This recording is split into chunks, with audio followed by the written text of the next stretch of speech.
Welcome to Sports Talk with Tonsoni, the Indiana Baseball Edition. I'm your host, Brian Tonsoni, and along with Chris Feeney, Josh Bennett, Cassidy Palmer, and Carl James, we will be bringing you information on Indiana baseball. Hope you enjoy the show.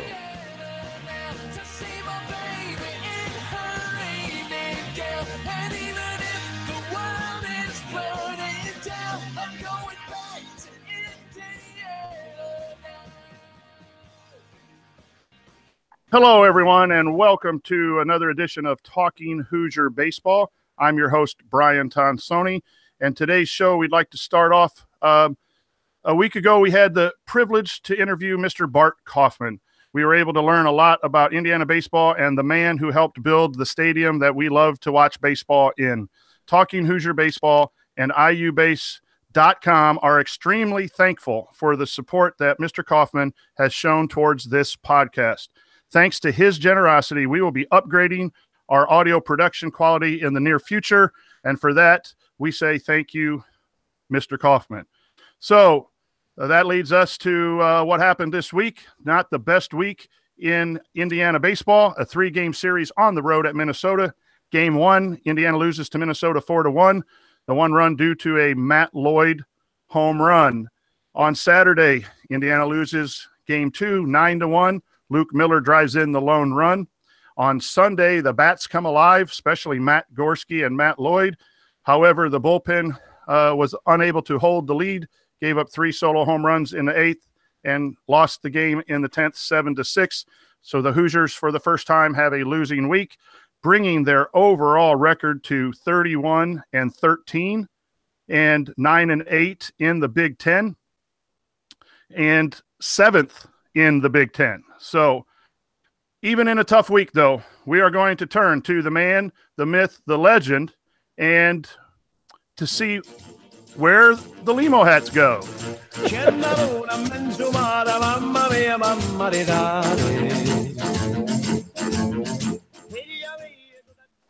What do you have, my man Feeney, for this week? All right. We obviously didn't win a game this weekend, but there are still winners, okay? There are still Limo hats to give out.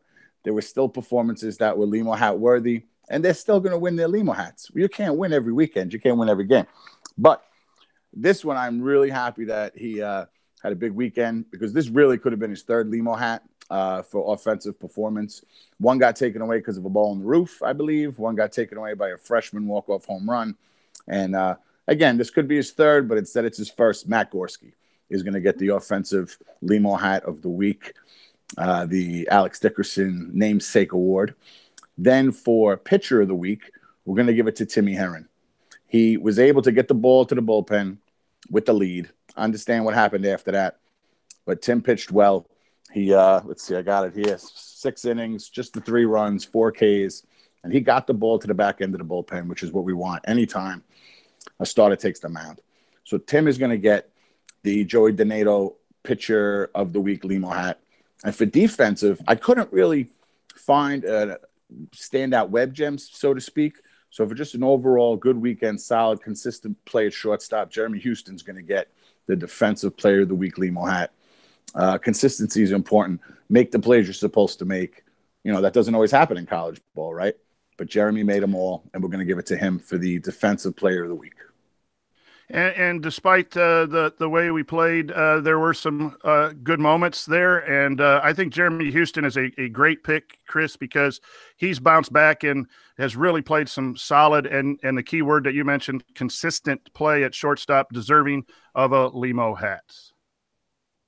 So that'll be all 3 for, what are we in now? Week 11. We have Matt Gorski for offensive, Tim Herron for pitching, and Jeremy Houston for the defensive for week 11.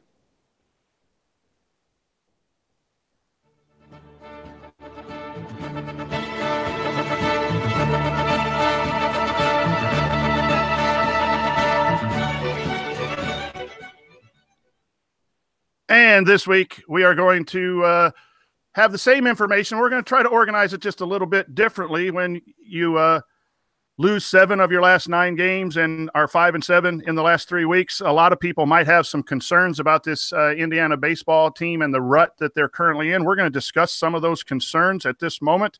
We're going to start out with Carl. The last 3 weeks have not been friendly necessarily to Indiana baseball. What is your concern at this moment? Looking at things as far as the whole postseason process goes, things had been a little rough over the last few weeks, and then coming into this last week, it was kind of like if you're going to get to a position at which a team might be able to host, these two teams were going to basically battle it out. Losing the first 2 games in the series pretty much took hosting off the table, and if there was even a shred of doubt, the loss on Sunday made that go away. And the biggest thing for Indiana right now within that resume towards hosting is just that there are no marquee series wins, and there are no marquee series coming up. Although, Nebraska and Maryland are solid programs, this is not either of their year. So there's no good opportunities left to get a series win to make the resume better for the purposes of hosting. As far as the rest of it goes, that's a different story, and we'll get into that in a different roundtable. And it's a good baseball club problem to have that we're concerned about the resume for hosting. In the Big Ten, the secret is get to the tournament. And yes, we'd like to host, and it's fun to be in Bloomington, but it's not so bad being on the road either, as we found out in past years. But that has been a concern. We had some high expectations as far as hosting, and those seem to be gone at this point. But do you think that RPI is in good shape and the record is in good shape for a seed? I mean, just a 2 or a 3 seed? Right now, it's a solid for a 2 seed. Now, there's still the big question mark. There's still 8 games left. You can't be looking at a slide like we've seen. However, when I say what we've seen, that has always been against lower. That's been against higher level competition, and outside of the midweeks, which overall have not been a problem. There's very good reason to expect that the next 8 games can go pretty well, and they don't have to go great. They just can't go bad. Yeah, and I think we're in a comfortable situation. And again, we're going to address the positives that we see here down the road. Josh, the start to weekend series has been a little bit tough, and I think you are going to talk a little bit about Friday nights. So what do you have? Yeah, my concern at this point is just all season long, it seems like we've really struggled against Friday night guys, which, most teams do that at this level. They're Friday night guys for a reason, but we just really struggle to hit that level of pitching. Starting from the beginning of the season, we lost Oklahoma on the opener with their big guy and only scored 3 runs. We lost to Pacific, scoring 1 run. Northern Illinois pitched us backwards, and we only scored 4 runs off of their ace. And then we did win the Butler game, scoring 6 runs. We got some runs off of that guy, but also we scored 10 and 13 the next 2 games, so it was below, how we hit those other guys. Lost to Purdue with only 2 runs. We did win Ohio State due to Stever's shutout, a dominant pitching performance on our end, but then the last 2 weekends we lose to Illinois and Minnesota, scoring 3 total runs between those 2 games. So just the ability to hit those frontline starters, we don't seem to struggle as much in the other starts of the weekend, but that's something that is a concern. And opening games to series this year were 7-5, which is a .583 win percentage, and then versus everybody else, we're at a .703 win percentage. So. Just the Friday night guys. Friday nights are tough nights, when everyone throws their ace. But what do you think from a fan standpoint might be the reason why a potent offense with some preseason All-Americans might be struggling on a Friday night? I don't know. Just getting warmed up, getting into the flow of things. I don't really have an answer to that. Sorry. No, that's again, I'm not a tactician. I wonder about approach at sometimes. I have seen Illinois and Minnesota, two offenses that are pretty good, and a lot of balls are going back up the middle or to the other way. You just wonder, is the pitching that tough that we can't do those things, and the other team has just pitched better, which happens, or is there something that needs to be adjusted? Chris, a rough 3 weeks here as far as our preseason expectations. What's your concern at this time with Indiana baseball? Well, I mean, it is disappointing. You know what I'm saying? We had expectations that were a little bit higher, a lot higher. But again, only 16 teams host out of like 390. So, but like you said, this is a problem that we have now because we actually had those expectations because we had a solid team, especially with the bats that were coming back. And I really feel like that's where I'm a little confused just because with those bats coming back, I thought we would score a lot more runs. We've had to really beat up on some bad bullpens to win those early games that we did. And when the competition has now stepped up and the pitching has gotten better and the bullpens have gotten better, those comebacks haven't happened. I really feel like Sunday was a real, I don't know how they say, like an example of the season. Like they started throwing those guys in the beginning of the game, which was their like bullpen mix for Sunday starters. And we were hitting and we had a lead. But then the minute that lead disappeared, they brought in their big stud pitcher. I don't know if we got another hit. You know what I mean? Because then the elite pitching was back. And when the elite pitching was there Friday and Saturday, we didn't do very well. I just feel like we need more competitive at-bats. I don't know if it's the approach. I'm not a hitting coach. What do I know? I know how to yell and cheer and stuff. It's just, it feels like, I don't know. We looked at the total bases last week in the series preview, and we had so many more total bases than that team, right? But we had 40 less runs. And when you look at other teams that score a lot of runs, they don't come close to the total bases we have. So I think the bats are pressing a little bit with runners on. Mr. Lloyd, he had put out a tweet, I think it was Sunday during the game, that he really wanted more than 4 or 5 players to have 11 home runs this year total. And I wrote back, I hope they're all 3-run homers because I feel like those aren't the ones we're getting. We don't get big hits with guys on base for whatever reason. And is it disappointing? Yeah. Is it disappointing? Seeing Bloomington at the top of those regionals for those few weeks I was pumped up. I'm not kidding. You know what I mean? It's good to hope. It's good to want really good things for your team. And obviously the competition has gotten better. The wins haven't been there. We have 8 more games left. And, let's hope the bats don't press as much. The pitching's been there. I think we're like the top ERA in the college. And whatever with the back end of the bullpen Sunday, it's going to happen. I was surprised. I'll be honest. I thought that game was a wrap. I will take a little bit of the blame. I was playing Velcro baseball with my daughter in the park. When we had the lead, we stopped playing Velcro baseball for whatever reason, and the lead disappeared. So maybe I should have just stuck with what was working. And, Chris, I saw what you were going to say, and I found this from Theo Epstein, whose ball club has lost several in a row to Josh's favorite team. So, But he said this, and I think it applies to what your point. And he says normally you get a couple guys struggling, a couple guys hot, and the rest of the guys in between going one direction or another.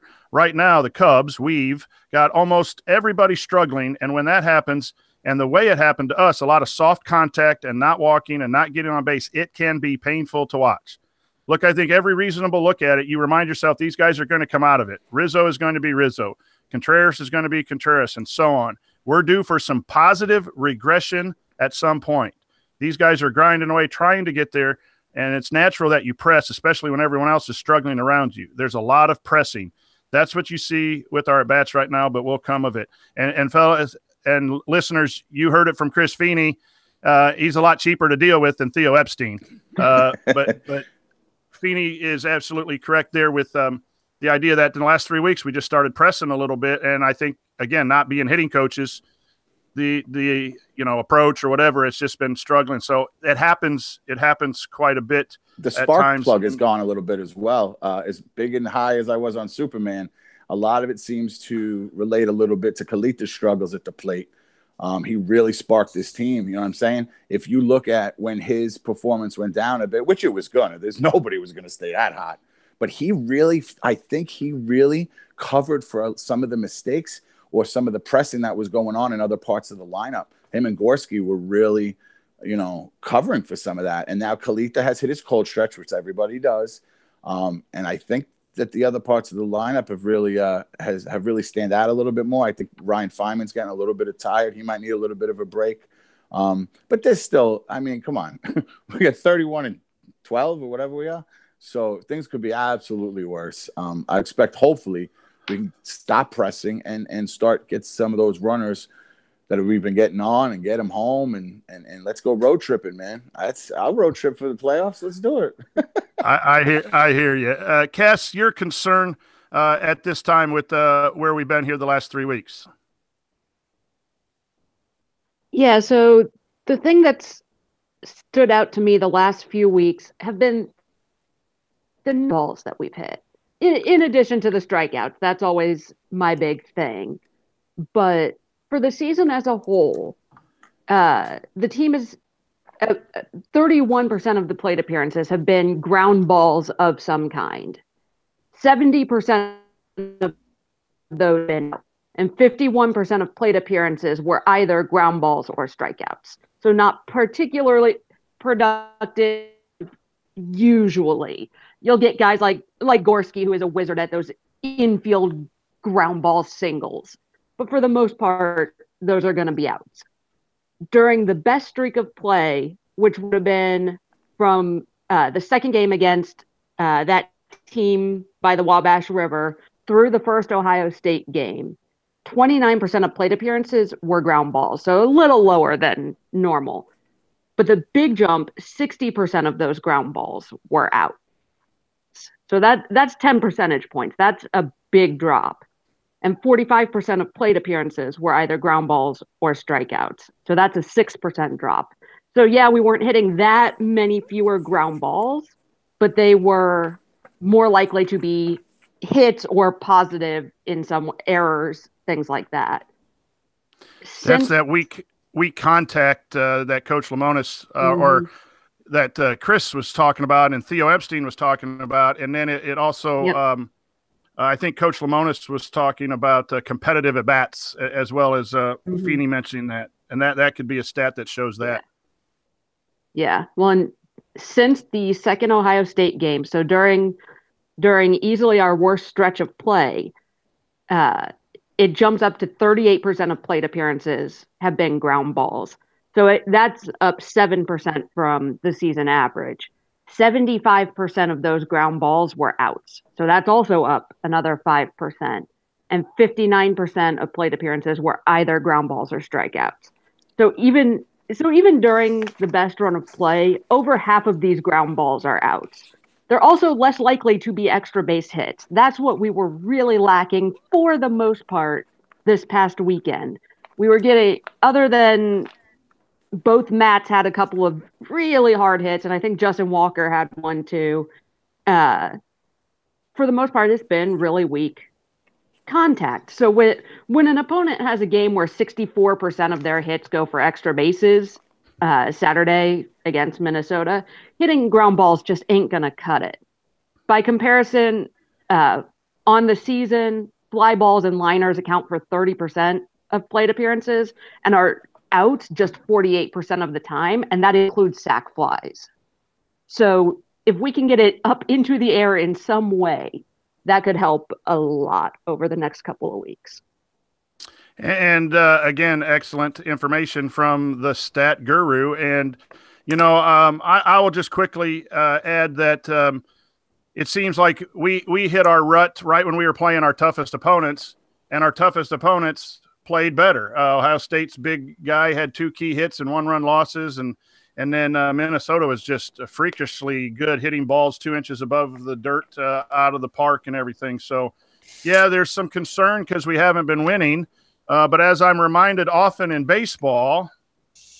And you know why? No. Because there's no crying in baseball. There's no crying in baseball. No crying. Howdy, Jimmy. So baseball is that kind of sport, and you can't cry about what happened. You got to lace them up and get ready for a big game tomorrow. And so let's look at why this team is still a good baseball team.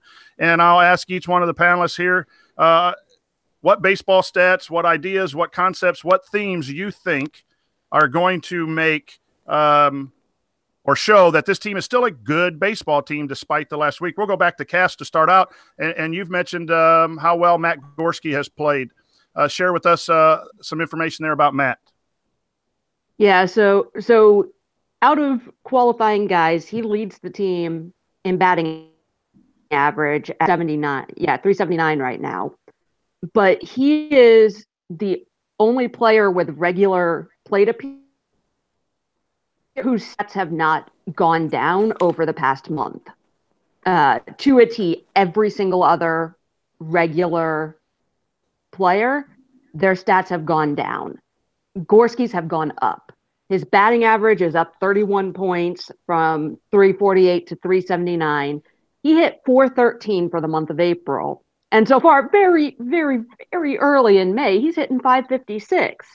His batting average with one runners in scoring position, which is significantly smaller sample size, is up 71 points in the past month.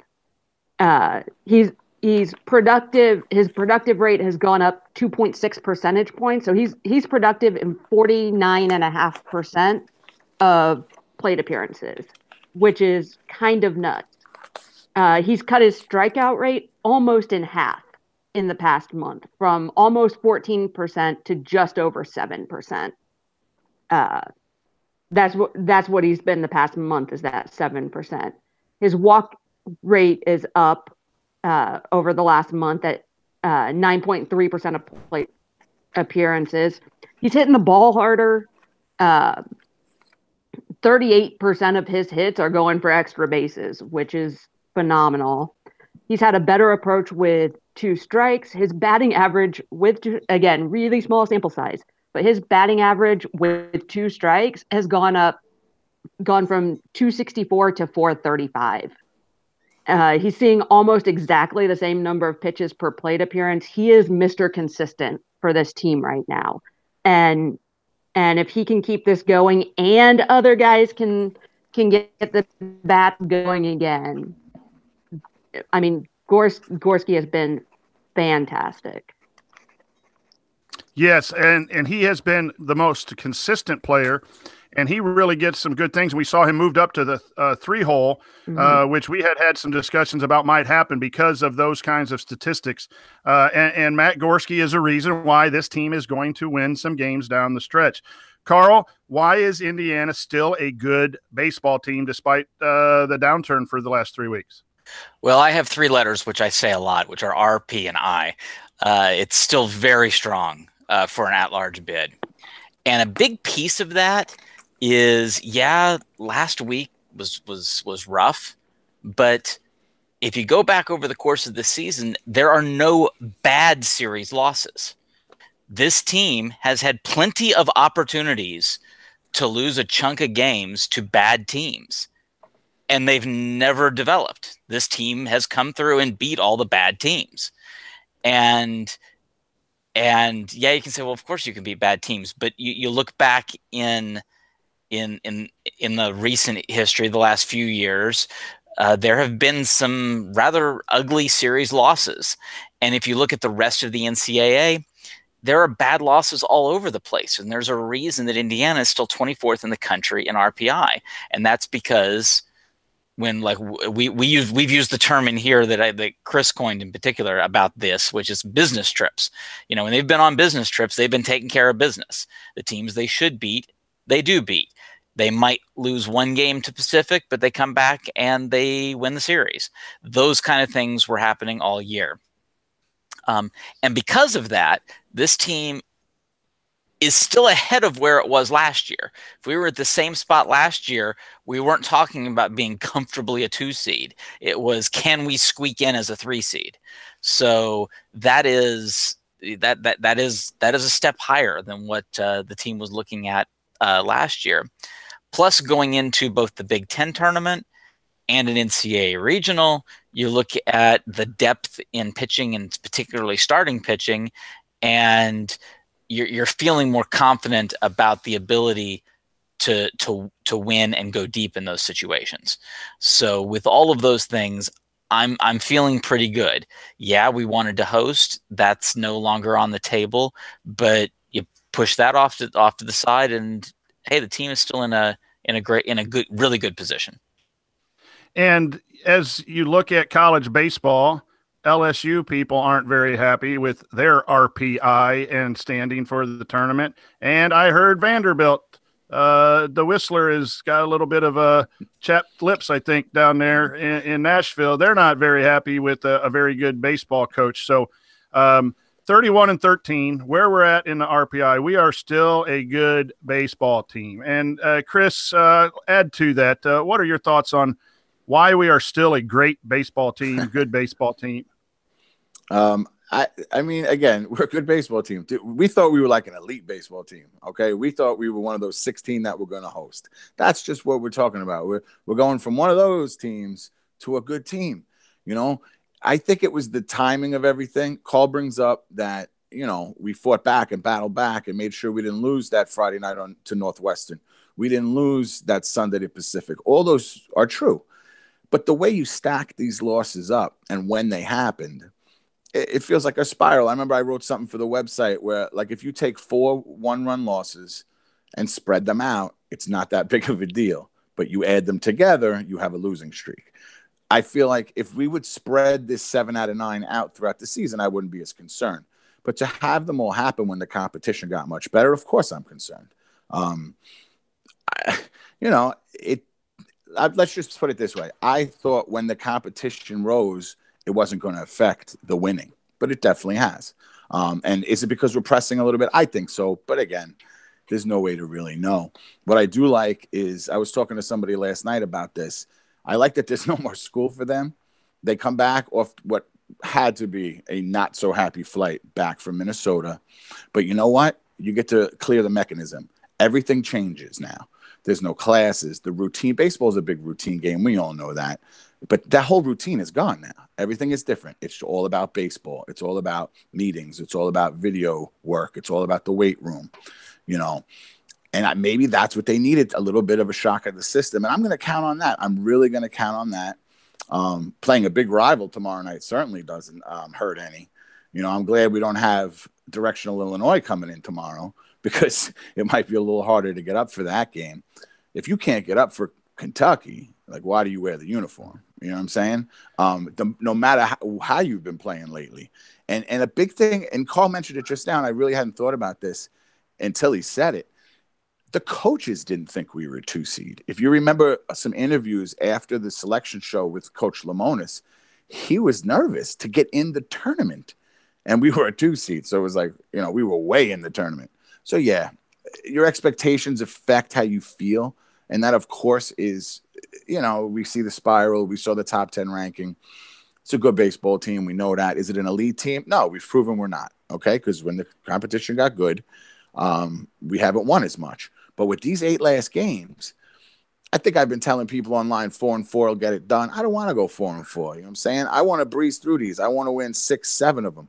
But you know what? Whatever it takes on that day, that Monday, to be told we're in the tournament, I'll take that too, because that's really the goal of the whole thing is, yeah, we wanted bleachers. That was a goal. Yeah, we wanted the Big Ten title. Yeah, that was a goal.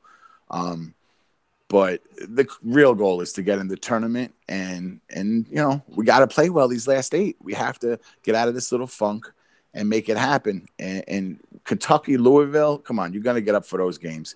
And I got news for you. These Big Ten wins, we need 2 to get into that tournament.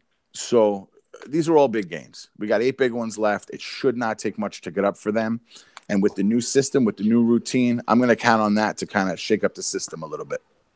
And, you know, if you had to pick a time, I think I look back on all of the seasons that we've made the NCAA tournament, and we've been swept or had a 0-2-1 season or had a stretch of 2 weeks. This week we've had a stretch of 3 weeks, but we really won a weekend series in the middle of that. So this is not abnormal for Indiana baseball, a good program in the Big Ten. And then I thought, Chris, you made me think about, would you rather have the losing streak now or be solid all the way through and have 8 or 9 losses and then have a bad run in 2 games in an NCAA regional and it's done? We have to think that our best baseball is going to be ahead of us. And boy, wouldn't that be nice in the Big Ten tournament? Wouldn't that be nice in an NCAA regional? And I think that we have the talent. And if it all clicks in at one time, which it hasn't all year, and most teams have that stretch, we're going to be someone that's a team that does not want to be seen by whoever hosts. And one of the reasons is because of Josh's comment coming up, which I think is the number one reason why we will be in games when the offense starts really doing well. Josh, talk about the pitching. Yeah, the pitching is definitely, I think, our strongest suit right now. Like Minnesota could really hit, like you said, Brian. They were golfing balls out that hit 3 or 4 home runs this weekend that weren't really strikes. And so those guys can hit. But coming into the series, we still had the best team ERA in the country, which just blows my mind after what seems like it's been a rough stretch. But coming in, I didn't check today, but coming into this series, we still had the best ERA in the country at 2.69. So a sub 3 ERA is definitely going to be a strength. And then also, BJ and Matt had gone 38 innings, I think, without giving up a run all year, and they both got dinged. So, that wasn't expected, like Chris talked about earlier, but it's definitely a team strength. And if you can pitch, you can win games regardless of how the offense is going. So I'm definitely going to look to that as a positive. Absolutely. When you see the bullpen in the 8th inning give up some hits like that, you get frustrated. And then you go look at the stats today, and both Matt Lloyd and BJ Sable are under 1 on the year. That's why we're a good baseball team. Kruger is a good relief pitcher. And that happens. It happens, in the majors, as we mentioned. You'll have a closer come in and leave a ball up in the zone and miss, and someone hits his mistake out of the park. So I do think our pitching is really good, and sometimes that's not when the hitting starts coming along, it gives a little more room for error for the pitchers. They got to be pressing too, because when you're not scoring runs, then every pitch becomes really important. So I think the pitching will carry us for a while, but I think to win consistently in the NCAA against good teams, you got to really score some runs. And I think we are capable on the offensive side and on the defensive side. So we just talked a little bit about some concerns. We talked about some positives. And so now we're going to call this the expectation roundtable. So we're going to ask each a member here when they think it'll turn around. We've already kind of talked about that a little bit. How do you think it turns around, and who individually may key the turnaround? But before that, what people may not know is that all of us here at Talking Hoosier Baseball secretly met Sunday night after the weekend on a ball diamond not to be mentioned. And we kind of had a meeting to discuss kind of what was going on currently. And there was, I think, an NSA recording that was discovered, and here it is. Nuke's scared because his eyelids are jammed and his old man's here. We need a live, was it a live rooster? We need a live rooster to take the curse off Jose's glove, and nobody seems to know what to get Millie or Jimmy for their wedding present. Is that about right? That's right. We're dealing with a lot of Well, candlesticks always make a nice gift, and maybe we can find out where she's registered, maybe a place setting or maybe a silverware pattern. Okay, let's get to it. Here we go. Well, so that was our initial meeting somewhere in the Midwest after yesterday's ball game, and now we had an evening to think about some real thoughts about what's going on. We're going to start off with Carl. How does this turn around? How do you predict we start winning again? I think this team is going to jump on the Friday guy on Nebraska. Nebraska for a couple years has been that team to give us a little bit of pain, and it seems that Minnesota, starting with the Big Ten tournament last year, has kind of taken over that slot. So I think we now just need to take the pain to Nebraska, go into their place, and jump on them early. Jump on them in the first, second, third inning. Run their Friday guy, and take it and build onto that, that confidence level. And I'm feeling really good that, maybe after that Sunday game, that, Logan Khalifa is going to get back, into this. And then with Matt Gorski only hitting 2 slots behind him, but I'd like to just see that confidence build by not just doing it, but doing it against a Friday guy. And Chris, how do you see this? Who's going to turn this around? Who's going to get the big hit? How's it going to happen, do you think? I mean, to put a name on it is hard. I really think it's going to be more of an attitude. I think it's going to be more of a coaching type thing. I really feel like the coaches have to have these guys have the short-term memory loss. It's baseball. That's part of what this sport is. Forget what happened. Flush these last 9 games and start over. And I have faith in the coaching staff that they can obviously get these guys in the right attitude. Hearing Coach during his dugout interview on Sunday, you could see the frustration with the at-bats from Friday and Saturday. They know that guys are pressing. They know what's going on. They know that it's probably weighing on people's minds. And I've seen this team go into series and go in stretches through this. When did they get here? 15, this coaching staff. I remember a series going into Maryland thinking, oh, no shot. And we swept them on the road. And then there was like opportunities where I was like, I don't know about this one. And then we beat them. So I really think that they preach the short-term memory loss. And I really feel like that's going to be a big deal. There's nothing you can do about these 9 games. They're over. We could sit here and talk about them and, the expectations are different now. Oh, we can only make the tournament. Like, I'm so happy we would make the tournament. But, the players can't take that out on the field. I'm sure Khalid is pressing, as hot as he was. I'm sure Sowers is wondering, like, when am I going to hit a home? All these things get in your head. Flush it all. Start over. It's an 8-game stretch against 2 rivals, really 4 rivals if you think about it. Like Carl said, I mean, we have history with Nebraska. We certainly have history with Maryland. Let's just take it to these guys. Forget what happened the last 9. Go in there with the mental attitude that you're going to start from now. It's an 8-game season. And honestly, I feel like if we play above 500 in this 8-game season, we're going dancing, as they say. So let's see what happens. And Cass, how's this going to turn around in your mind? I think the turnaround really starts with the offense. The pitching has been solid all along. Going off of Josh, I just looked it up, and currently the staff ERA sits at 3rd behind. I just had it up. I think it was Stetson and Stanford and Stetson at 269. The pitching's there. The pitching's been there.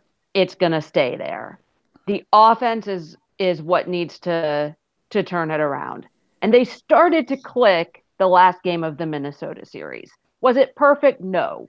But it was significantly better. Had more hit, had almost twice as many hits in the 3rd game as they did the first 2 combined. If they can use that to jumpstart the next 2 weeks, this could be a dangerous team. There's no one guy at the plate that will make or break this offense. But what can't happen is having multiple guys, or pretty much almost every guy, slump at the same time. Minimize this collective slumping, and the offense is potent. And piggybacking a bit off of Chris from earlier, this team's about to get a lot closer chemistry-wise with the freshmen traditionally. I'm assuming they're still doing this.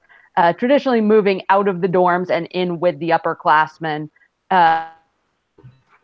Not 24/7 together, but pretty darn close. And that really can make a difference on the field too. I think the underclassmen need to buy the upperclassmen Buffaloes. If they're going to be living at their apartment, I think they got to go pay for some Buffaloes. If you can't get a live rooster, maybe you can get some not live chicken wings and hold a ceremony outside the bar or on home plate or something and get this headed in the right direction. Josh, your thoughts on how this is going to turn around? Well, I think Cass stole my notes. But like we've all said, I think the key obviously is offense. We can't have all the guys slumping at the same time and just have 1 or 2 hitting. And we've got guys that are more than capable. Every single guy in the lineup has proven it at one point this season, even, that they can carry the team. So we get a couple of those guys going at the same time, and I think we'll be all right. I look to the upperclassmen hitters to get that done, whether that's Luke Miller Logan Sowers or Feynman to pick it back up. And at this point, I would even say Kalitha is an upperclassman. He's a junior on paper. And if he can get that thing going up top, it changes the dynamic, especially with some of the moves I think coaches made to move Gorski up in the lineup. I think he's in a spot where he needs to be right now. So if we can just get one or two guys to do what they've shown us time and time again they can do, we'll get on a roll. I agree, and I agree with everyone. It's kind of hard to pick out a name and a game, but I'm going to mention two names that I think are really big in this turnaround, and that's Luke Miller getting back to being Luke Miller, getting over his injury and hitting the ball all over the park hard, and that makes other hitters around him solid. And then Paulie Milto. We have not addressed the fact that in this 5-7 run, we haven't had our starting pitcher who has the best ERA of the lot and a guy who has just been a bulldog all year in that Saturday or the second game position. And I think you're going to see Paulie get back in a groove. I think you're going to see Luke Miller get in a groove, and those guys coming back into the lineup are going to be contagious, and we're going to start we're going to win more games than we lose down the stretch, and I think you'll see best baseball at Big Ten time and come NCAA tournament time. And I really do think that's true. But heading into this week, it's a big week, and Chris Feeney has, again, this week's preview. We play Kentucky tomorrow night. Excellent weather forecast, about time for that at the BART, and then on the road again for 3 at Nebraska. Chris, tell us a little bit about our upcoming opponents. All right. Kentucky Wildcats, obviously out of the SEC. They're 30-17 and 9-9 on the road. They just lost the series at Tennessee 2-1. Obviously, that's a big rival for them, so they're not going to be very happy coming in. I checked out their midweek games. Their last 5 midweeks, they're 4-1, and the losses to Louisville. One of those wins is also to Louisville, though. They play home and home midweek, so they both fell in the last 5 games. As far as their offense, you have Cole Cotton, maybe if that's how you pronounce it, 352. He's a first baseman. He's got 50 RBIs. He's got 16 home runs. He really is putting up numbers for them. And then you have the outfielder, Tristan Pompey. He is, he's stealing for them. He's getting on base. He's got the doubles for them. So we really want to look at both of them for offense. Now, obviously, the last 2 games we played against them did not go well. The last regular season game was a midweek loss at Kentucky. We lost 5-2. And then we obviously ended the season to them in the playoff in the tournament 14-9, and it wasn't as close as 14-9. So we scored a lot of late runs in that one, and that one was over early. So we definitely owe these guys. The last time we did play them at the BART, though, we walked them off. Larry Eustace, if I remember right, they did the old 5 infielder move, and he put one right back up the middle, and the guys ran out and partied on the field. So that was pretty cool. As far as alumni, Ashley Judd could be making the trip to Bloomington, because really this is her only opportunity, right? Because Calipari doesn't let the basketball team come. So if Ashley wants to check out Bloomington, this is really it. So I think she might be here. So I'm going to keep an eye out for Ashley Judd in the seats. She was just at the Kentucky Derby. So it's a real likelihood, right? Just right up the road. That's so close. I think this is her only shot. Next year, they never come 2 years in a row. And since John doesn't let the basketball, come here to lose, I would say that Ashley Judd could be at the BART. Then we head on the road for the Nebraska series. Now they're 22-23, and they're 6-2 in the Big Ten, and that comes into play at the end of this.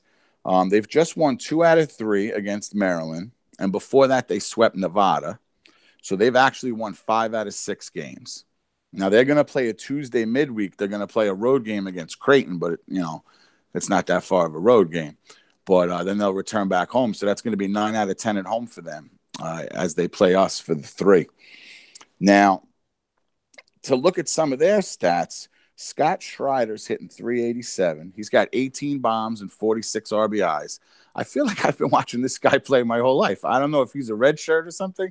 He's been in school a very long time, I feel like. But maybe he's just the 4th-year senior, and he's been very good for a very long time, so I just know his name. He scored 55 runs. He's got 13 doubles, and he's got 140 total bases already. So this guy's a player. He's out of Menashawa, Wisconsin. Then we have their catcher, Jesse Wilkinen. He's out of Cedar Lake, Indiana, actually. He's hitting 363. He's got 6 bombs and 49 RBIs, and he's real hot lately. He had a 4-hit game in the Friday game of the weekend series, so he's really hitting real well right now. So we want to try to cool down those 2 bats if we can. Let's see. As far as their pitching, they have really high ERAs. They have a team ERA at almost 6. It was 5.92, and they've given up 37 home runs compared to last week. I think it was like 17 home runs from Minnesota. So just looking at those 2 differences, the long ball should be there. Now, their Friday guy, Matt Waldron, he's had 9 starts. He's 5-3 with a 4.26 ERA, and 10 of those 37 home runs are his. So this could definitely be a Friday night. I know you guys were touching on that earlier. We want to try to get going early in this series. I definitely see that this could be an opportunity. They've had a lot of issues with pitching. They've had some injuries from what I've been reading. Darren Ersted's had to really fill back in the starters. They've had a lot of guys starting because of injuries. Even when you look at their stats page, there's like so many guys that have stats through the year because so many people have had to pitch due to the injuries. So it's like it's a down year for Nebraska. But from what I've been reading, Erstad's not in trouble or anything. Everybody knows it's because of the arms that were difficulty. Now, I mentioned they were 6-10 in the Big Ten. Something to bring up. They're currently 10th in the Big Ten race, and we are 7th in the Big Ten race. So these 3 wins would be huge for them because it would get us and them closer, and then they would go to Illinois for 3 more. So there is an absolute opportunity that Nebraska can play themselves into 8th place, and the tournament's in Omaha, Nebraska. So they obviously want to do that. So they're going to be fired up for these games. This is not a team playing out the string. I am sure Darren Ersted wants this team to play in Omaha for the Big Ten tournament, and they're still alive because they're playing us. Because, you know, I think there's 3 or 4 teams available for 2 spots, and believe it or not, we're one of those teams because we're 7th currently. So this is not a team that's just playing out the string. We have to be ready, and Erstad's a good manager who's seen it before. He's got onions, as we could say. He definitely pulled some moves off in Bloomington, if I remember. He knows what he's doing, and he doesn't seem to be afraid of going against the book. Kind of like our coach, you know what I'm saying? He goes by, it's got a lot to, which I like. I don't know if Erstad's ever going to call a suicide squeeze on back-to-back pitches, but maybe that's just our guy. He'll do that. But it should be a good weekend. It's an opportunity to get back on track. If anybody's making the trip, it's an amazing stadium from what I understand. Haymarket Field, I believe it's called. And, you know, it's supposed to be a real nice trip. I know I'm trying to get out there at some point. Just didn't work out this year. But if you're going, you know, enjoy the town. And it's a great college town, and enjoy the stadium. And hopefully enjoy 3 wins for the Hoosier baseball. Let's hope that we can take it to a couple of quality opponents. One, Kentucky being really solid. One has been solid in the past and is very hungry. Thanks, Chris, for that. Reasons Indiana baseball is more than just a 31-13 record, more than just what has happened in the last 3 weeks. It's about the players, the coaches, the families, a group like us, the fans, and the stadium is fantastic. And, you know, there is more to Indiana baseball than just the success on the field. Yes, we want it to be solid and win and those things. But we're going to end the show here with a few segments on some things that really are reasons why we are so passionate about Indiana baseball. We're going to start with a big weekend this past weekend for a lot of people, but especially a few of our baseball players that we follow. Josh, fill us in, please. Got to unmute your mic there, Josh. My there we bad. go. Sorry, Brian. That's all right. Yeah, I was second on the script. We just want to, as a team, extend congratulations to the seniors that graduated, even though they weren't there for graduation. They were up on a road trip. We want to thank them for the time that they've given to us, dedicated to the university. And we have 7 baseball Hoosiers that graduated: Laren Eustace, Brian Hobby, Cade Crisco, Chris Lowe, BJ Sable, Logan Sowers, and I think one of the favorites of the show, Cooper Kinnaman. So just want to thank them for their dedication, and it's been a fun ride. It's been fun to watch them. It has been an honor to see these people play and work for Indiana University. We're very thankful as fans of what they have done and the kind of people, and graduating is an important thing. Carl, why else is Indiana baseball bigger than just a bad stretch of baseball?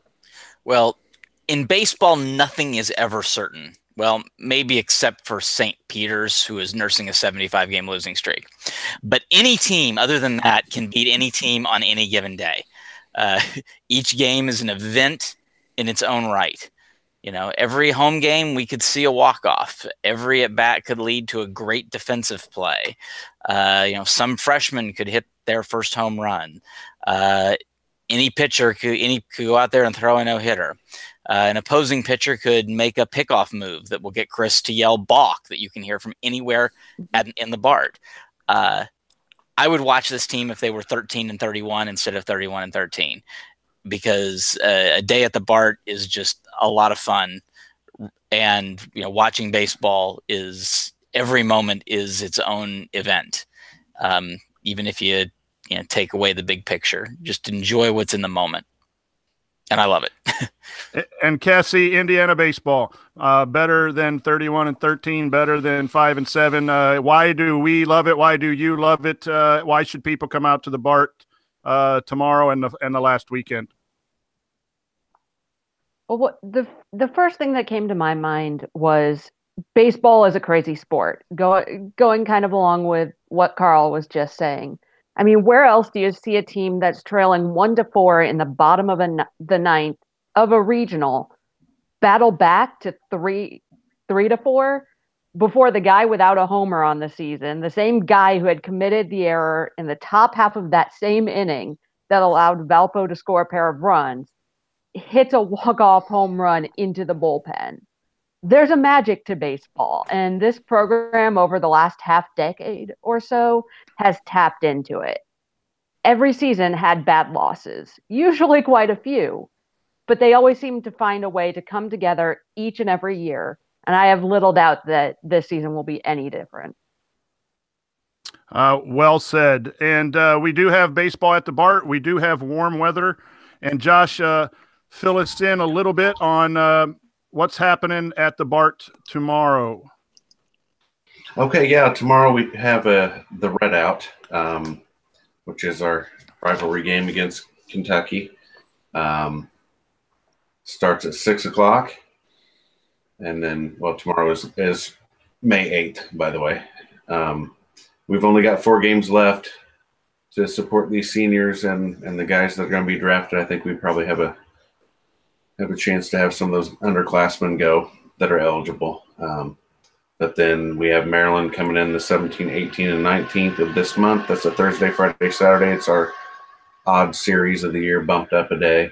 19th is senior day. So just encourage everyone to get out and support the team against Kentucky tomorrow. And then also wish these guys, thank them for their contributions and wish them off well at the Maryland series. There you have it. Come out to the BART and wear your red tomorrow. This will do it for Talking Hoosier Baseball. Please find all podcasts under the Talking Hoosier Baseball tab on iubase.com. Please follow iubase.com on Twitter. At iubase17 is their handle. And this podcast, Talking Hoosier Baseball, the handle is at See You at the BART. And visit iubase.com to see other articles and other posts from our team. Go Hoosiers. See you at the BART.